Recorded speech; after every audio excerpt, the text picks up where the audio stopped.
to Ang the sabi Power kasi, Ranger, hindi daw siya to the papasok galactic hanggang hindi energy niluluwal yung bata. is equals to paano? Ilang araw na siyang hindi nakapasok. Rigor. Ay, sir, bakit po? Kanina pa kitang naririnig. Ha? Hindi ka marunong makiramdam? Ay, sir, sorry po. May sinasabi lang po kay... Sige, sabihin mo sa amin, ano yung dala mong chismis? Ha? Ano yung hindi makapaghintay? Sir, hindi po. Wala po, sir. Hindi, meron eh. Rinig ko eh.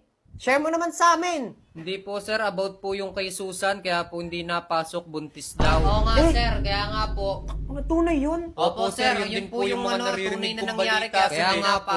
Tunay? Opo, sir. Tunay po. Ayun po yung tunay na dahilan.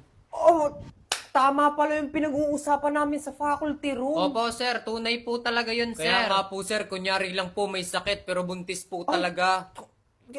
Guys, circle dito.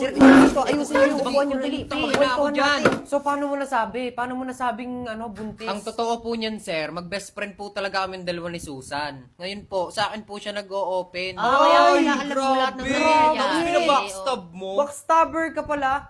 Oo, sir, kaso wala, gusto ko ikwento, sakit. sir, Pero alam nyo kasi, ang nakakarating sa amin na balita, buntis daw. Kasi hindi naman kami naniniwala. Kasi baka mamaya, sabi namin ng mga co-teacher ko, baka mamaya hindi naman tunay, kaya wag mo kaming papaniwala. Pero sabi mo naman, buntis nga. Sabi nyo. Oo nga po, sir. buntis Promise, nga sir. po. Buntis Kanina po po talaga tayo yun, sir. Kahit sinasabi. puntahan nyo pa dun buntis sa na nga. bahay. Oo nga, sir. Promise. Buntis po siya. Buntis po si Susan. Buntis pala talaga. Oo, sir. sir, Kahit biruin kami, mo hindi yun. kami Kami makapaniwala. bahala kami. Grabe.